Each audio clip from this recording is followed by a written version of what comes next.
Pemirsa, hari ini tol layang Jakarta Cikampek 2 mulai dibuka untuk umum dan dapat dilalui pengguna jalan secara gratis. Diharapkan jalan tol layang terpanjang di Indonesia ini bisa mengurai kepadatan lalu lintas di jalan tol Cikampek.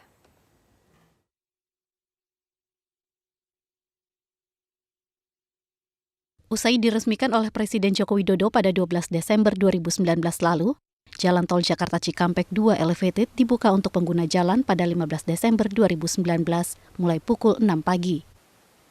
Jalan tol ini untuk sementara waktu dioperasikan tanpa tarif hingga ada keputusan resmi dari pemerintah. Hadirnya jalan tol layang sepanjang 36,4 km ini bertujuan untuk mengurangi kepadatan lalu lintas di Jakarta Cikampek, terutama saat arus mudik dan balik libur Natal dan Tahun Baru yang akan berlangsung dalam waktu dekat ini. Jalan tol layang Jakarta Cikampek 2 didesain untuk semua jenis golongan kendaraan. Namun untuk saat ini hanya kendaraan golongan 1 atau mobil jenis sedan dan jeep saja yang diperbolehkan melintas. Karenanya terdapat portal yang membatasi ketinggian maksimum kendaraan yang melintas yaitu 2,1 meter. Ya, betul Pak. Jadi sementara ini yang naik ke jalan Cikampek Elevated adalah golongan 1. Dan kedepannya kita harapkan juga yang naik Elevated adalah golongan 1. Karena kalau kendaraan besar naik ke atas dengan kondisi sekarang masih banyak yang odol, dikhawatirkan kecepatan mereka lambat akan menghambat lalu lintas ke belakang. Dan yang kedua, kendaraan besar biasanya sering gangguan. Kalau sering gangguan, otomatis evakuasinya lebih sulit dibandingkan kendaraan kecil, yang otomatis akan berdampak terhadap kelancaran lalu lintas. Saat melintasi jalan tol layang Japek 2, pengendara harus berhati-hati. Pasalnya, permukaan jalan masih terasa kasar dan sambungan antar jalan yang satu dengan yang lain atau expansion joint terbilang tidak rata.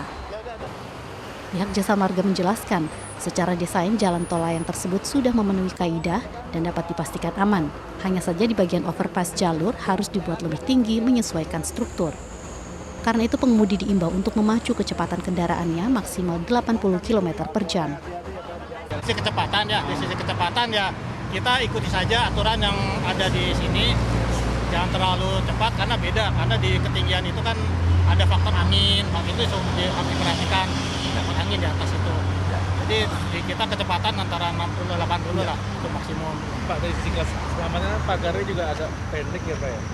Bentuk pengawasan Jasa Marga seperti apa Pak? Kalau pagar itu sudah sesuai sama standar yang kita tidak akan lepas dari standar yang ditetapkan. Hanya saja jalan tol layang sepanjang 36,4 km ini tidak dilengkapi dengan tempat istirahat atau rest area. Jadi bagi pengemudi dapat memanfaatkan rest area di kilometer 50 atau dari arah sebaliknya di kilometer 6. Diperkirakan kehadiran tol layang Japek 2 ini bisa mengurai kemacetan di lalu lintas Japek sebesar 30%. Dari Bekasi, Jawa Barat, Jen William, Yadin Safrisal, Metro TV.